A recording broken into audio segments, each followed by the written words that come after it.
there is something William Ruto does that nobody talks about, something that has been there since the beginning of his political career. Ruto uses people. He finds them when they are useful, he elevates them, gives them power, and then when they are no longer useful, he sacrifices them. He destroys them publicly, brutally, without hesitation, and then he moves on like they never existed. We have seen this before. Look at Gachagua. A couple of months ago, Rigathi Gachagua was the deputy president of Kenya, the second most powerful man in the country, and then one day, Ruto decided he was done, and within weeks, Gachagua was impeached, removed from office, and his security withdrawn. All this by the same man who begged him to be his running mate. I hope you know Kindiki was Ruto's wanted running mate, but Kindiki lacked money and votes, and that is why Gachagua was nominated to be the running mate. Anyway, that aside, there is a game that Ruto plays that uses you then dumps you. You see it even in ODM politics currently, but I don't want to go ahead of myself. So stay with me because I'm about to show you 5 people close to Ruto that he will eventually cut off as 2027 approaches. It's a calculated pattern that Ruto has been running his entire career, and once you see it, you'll see it everywhere, and you'll tell me I was right when he eventually cuts them. The most dangerous person is the one who knows too much.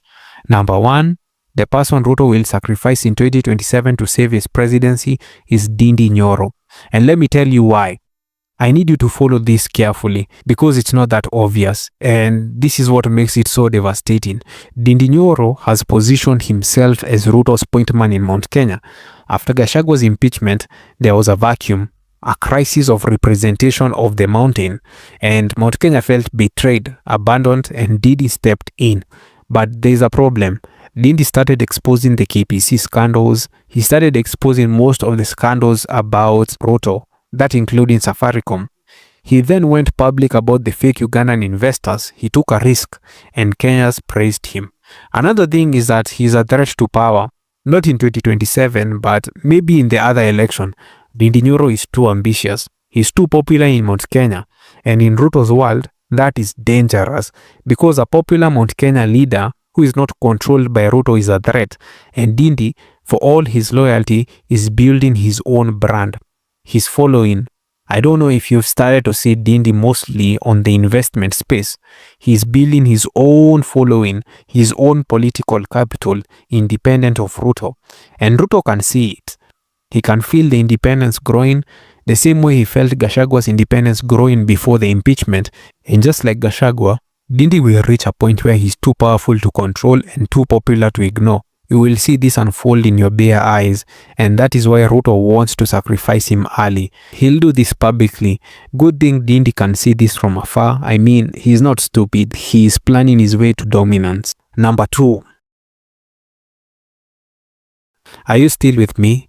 Because this one is going to hurt people who thought Murkomen was untouchable. Kipchumba Murkomen, the Interior Cabinet Secretary, the man who controls the police, is allegedly connected to the church attack on Gachagua. Remember what Gachagua said? He didn't just accuse Ruto, he named Murkomen specifically. He said Ruto and Murkomen sent police officers to kill people at that church.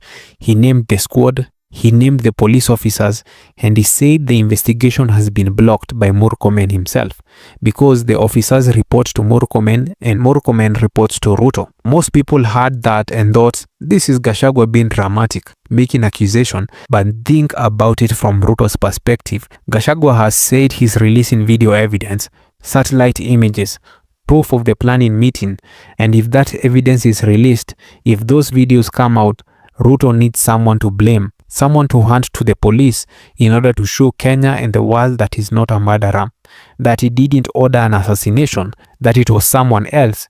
Ruto can say, I didn't know it was Murkomen and I have fired him. I've referred him to the DPP. I'm cooperating fully with investigations. And just like that, Ruto walks away clean while Murkomen loses his job. The united opposition, including Gachagua and Kalonzo, said they will not stop until the Inspector General, Douglas Kanja, started prosecuting people. And you will tell me, if push comes to shove, someone will have to take the blame, and it won't be Ruto. This is not theory. This is exactly how Ruto has operated before. Find a fall guy, someone close enough to take the blame, someone credible enough for people to believe they could have done it, hand them over and walk away. Murkomen is the perfect fall guy. And the worst part, Murkomen knows this. But he also knows that if he speaks, if he implicates Ruto, his life is worth nothing. So he's trapped. He can stay quiet or go to jail. Or he can talk and face worse. That's the loyalty trap. And that is what it means to be inside Ruto's inner circle. You are valuable until you're not.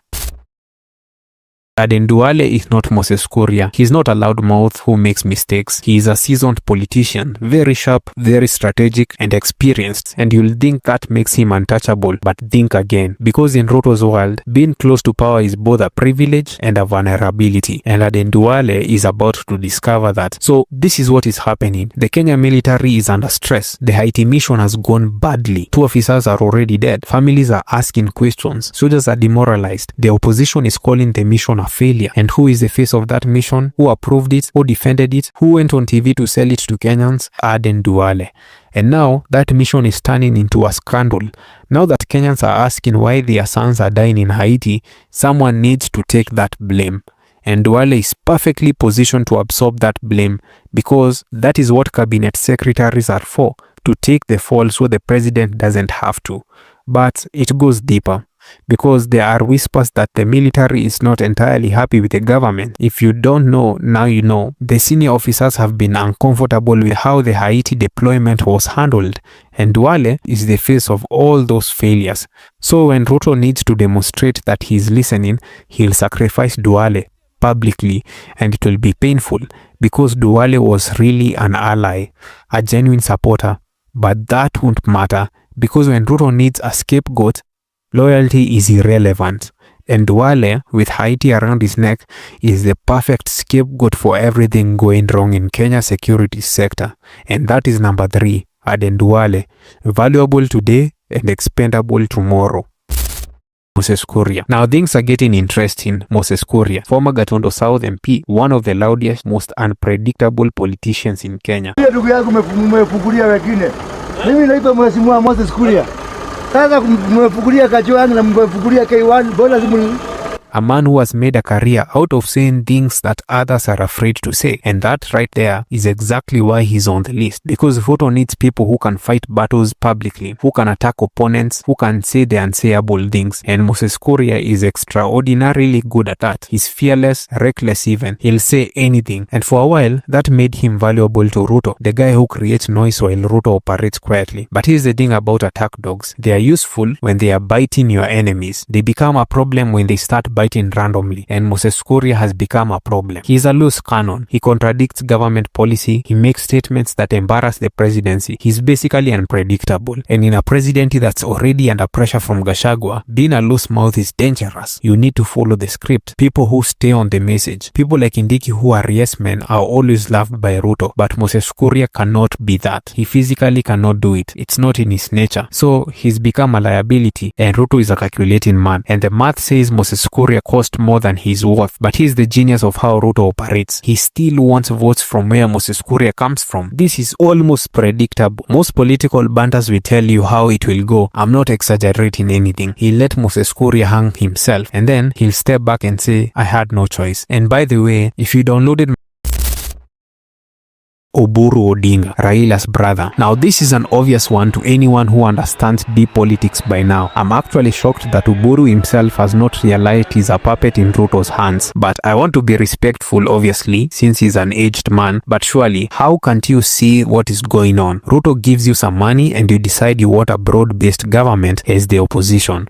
Interesting. Anyway, to those who don't know who Oburu is, he's the Odinga's family quiet member. He's the one who is not loud as Raila was. But right now, Oburu is deeply embedded in a broad-based government. He's been one of the key figures facilitating ODM's relationship with Ruto. Meeting with government officials, Ruto has been very warm to him, very respectful. And if you've watched Ruto long enough, you know what it means when Ruto is overly warm to you. It's because he's using you, and the moment he's done, the warmth disappears. And right now, Oburu is being used to keep ODM in line, to keep Raila's political base from turning fully against the government. I'm telling you, as long as Oburu is comfortable, as long as the Odinga's family feels respected, ODM stays quiet. And that buys Ruto time. Time to consolidate power, time to position himself for 2027. But when the broad-based government collapses, Oburu will be the first one to feel the cold shoulder. And we will be there to tell him, you knew very well what you were dealing with when you came to Ruto.